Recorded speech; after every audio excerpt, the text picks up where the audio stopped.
5G सेवाओं पर आधारित एप्लीकेशन विकसित करने के लिए 100 लैब्स स्थापित की जाएंगी, जिनसे नए अवसरों, बिजनेस मॉडलों और रोजगार संबंधी संभावनाओं को तलाशने में सहायता होगी। चक्रीय अर्थव्यवस्था को बढ़ावा देने के लिए उद्देश्य से Govardhan means galvanising organic bio agro resources धन नामक योजना के तहत 10,000 रुपए के कुल निवेश के साथ 500 नए अपशिष्ट और बायोगैस का विपणन कर रहे सभी संगठनों के लिए 5% का कंप्रेस्ड बायोगैस अधिशेष भी लाया जाएगा। सरकार अगले 3 वर्षों में 1 करोड़ किसानों को प्राकृतिक खेती अपनाने के लिए प्रोत्साहित करेगी, उन्हें एनकरेज करेगी और उनकी सहायता करेगी। इसके लिए राष्ट्रीय स्तर पर वितरित सूक्ष्म उर्वरक और कीटनाशक विनिर्माण नेटवर्क तैयार करते हुए 10,000 बायो इनपुट रिसोर्सेस केंद्र स्थापित किए जाएंगे।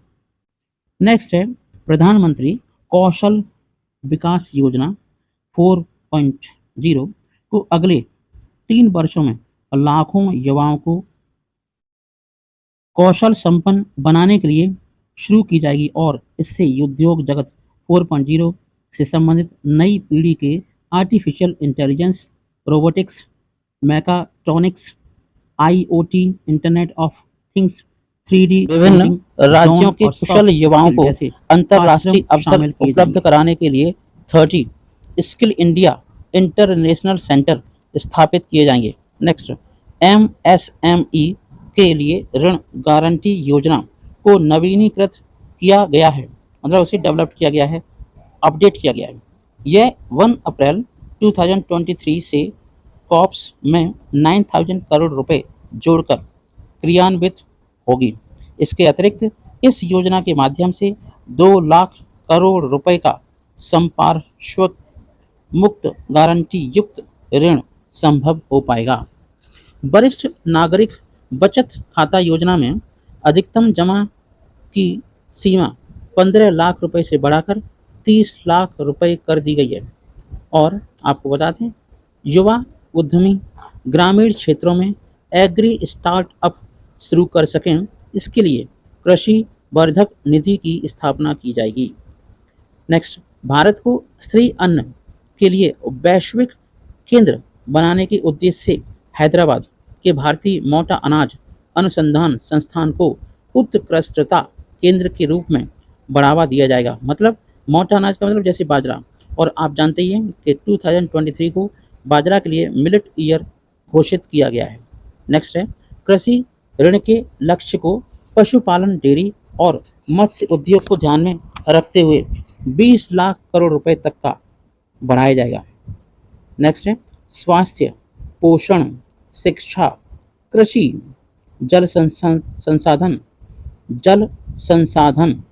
वित्तीय समावेशन, कौशल विकास और आधारभूत अवसंरचना जैसे कई क्षेत्रों में सरकारी सेवाओं को बढ़ाने के लिए 500 प्रखंडों को शामिल करते हुए आकांक्षी प्रखंड कार्यक्रम की सूचना देकर शुरुआत की गई।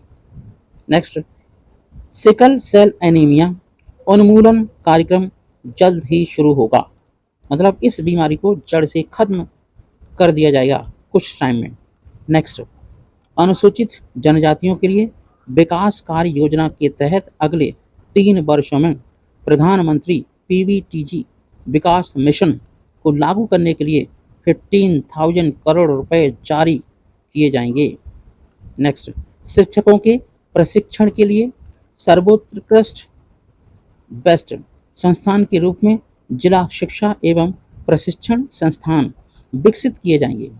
भूगोल, भाषा सहित कई बहुत सारे मैनी क्षेत्रों में उत्कृष्ट पुस्तकों की उपलब्धता बढ़ाने के लिए एक राष्ट्रीय डिजिटल बाल एवं किशोर पुस्तकालय की स्थापना की जाएगी।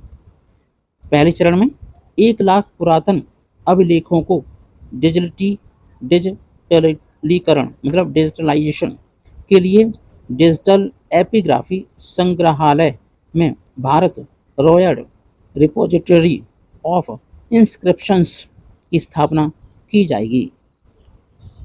लाखों सरकारी कर्मचारियों को उनका कौशल बढ़ाने और जन केंद्रित सुविधाएं उपलब्ध करवाने योग्य बनाने के लिए एक एकीकृत ऑनलाइन प्रशिक्षण ट्रेनिंग मंच आई गॉट कर्मयोगी का शुभारंभ किया जाएगा। नेक्स्ट, सरकारी मशीनरी की विश्वसनीयता मतलब उन पर फेथ बढ़ाने की दिशा में 42 केंद्रीय कानूनों में संशोधन के लिए जन विश्वास विधेयक लाया गया है और इसके साथ साथ लवण सॉल्टी भूमि पर जहां भी व्यवहार हो मैंग्रोव पौधारोपण के लिए तटीय पर्यावास और ठोस आमदनी के लिए मैंग्रोव पहल मिस्टी की शुरुआत की जाएगी। मिस्टी एक टेक्निकल वर्ड। नेक्स्ट, अमृत धरोहर योजना को आर्द्र भूमि के इष्टतम उपयोग को बढ़ावा देने तथा जैव विविधता मतलब बायोडायवर्सिटी, कार्बन स्टॉक, पर्यावरणीय पर्यटन के अवसरों तथा स्थानीय समुदायों के लिए आय सृजन बढ़ाने के लिए अगले 3 वर्षों में कार्यान्वित किया जाएगा। नेक्स्ट है अखिल भारतीय राष्ट्रीय प्रशिक्षुता प्रोत्साहन योजना के अंतर्गत 3 वर्षों में 47 लाख युवाओं को यूथ को आर्थिक सहायता प्रदान करने के लिए डायरेक्ट बेनिफिट ट्रांसफर शुरू किया जाएगा।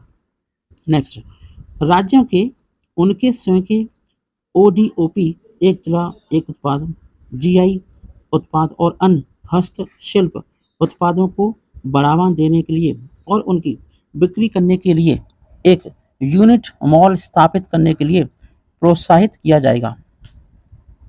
वित्तीय सहायक सूचना की केंद्रीय भंडारण के रूप में काम करने के लिए एक राष्ट्रीय वित्तीय सूचना रजिस्ट्री की स्थापना भी की जाएगी।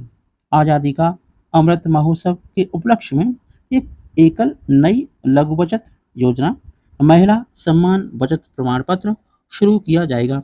महिलाओं और बालिकाओं के नाम पर आंशिक आहरण विकल्प के साथ 2 वर्षों की अवधि के लिए 7.5% की नियत ब्याज दर पर 2 लाख रुपए तक की जमा सुविधा का प्रस्ताव देगा। नेक्स्ट, बजट 2023-24 में कुल प्राप्तियां और कुल व्यय क्रमशः 27.2 लाख करोड़ रुपए और 45 लाख करोड़ रुपए होने का अनुमान लगाया गया है। नेक्स्ट है केवल केवल कर प्राप्तियां 23.3 लाख करोड़ रुपए रहने का अनुमान है। अब ये घाटे की प्रवृत्तियां क्या है उसकी एक टेबल है वो मैं आपको बता दूंगा। जैसे राजकोषीय घाटा का अनुमान तो है 6.4 का, ठीक है 22-23 का। अगर हम 23-24 का देखें तो ये 5.9 मतलब थोड़ा सा कम घाटा हुआ। राजस्व घाटा 4.1 था 2022-23 में, अब कितना रह गया 2.9 मतलब अच्छी रिकवरी हो रही है। प्रभावी राजस्व घाटा 2.9 था 2022-23 में और अब रह गया केवल 1.7%, तो काफ़ी ग्रोथ हो रही है। प्राथमिक घाटा 3% और अब कितना रह गया 2.3%, तो होगा ना इम्पोर्टेंट ग्रोथ का फंडा कामयाब। तो अब ये बताइए कि सरकार के पास पैसा कहाँ से आता है, तो उसके लिए मैं थोड़ा सा आपको एक डेटा दूंगा। जैसे इनकम टैक्स 15% होता है, केंद्रीय उत्पाद शुल्क 7% लगाया जाता है, निगम कर जो आपके बड़े बड़े नगर निगम होते हैं जैसे 17 नगर निगम थे बीजेपी जीती है वैसे ही 15% वो कलेक्ट करता है। वस्तु एवं सेवा कर और अन्य कर, जैसे हम टमाटर खरीदने जा रहे हैं, हम कोई और चीज़ खरीद रहे हैं, गेहूँ खरीद रहे हैं, तो हमें ब्रेड खरीद रहे हैं, तो हमें इनडायरेक्ट वे में उस खरीदारी पर 17% कर देना होता है, टैक्स देना होता है। ऋण और अन्य देयताएं 34% और कर रहित प्राप्तियां 6%, ऋण रहित पूंजीगत प्राप्तियां 2%, सीमा शुल्क लगाया जाएगा 4%।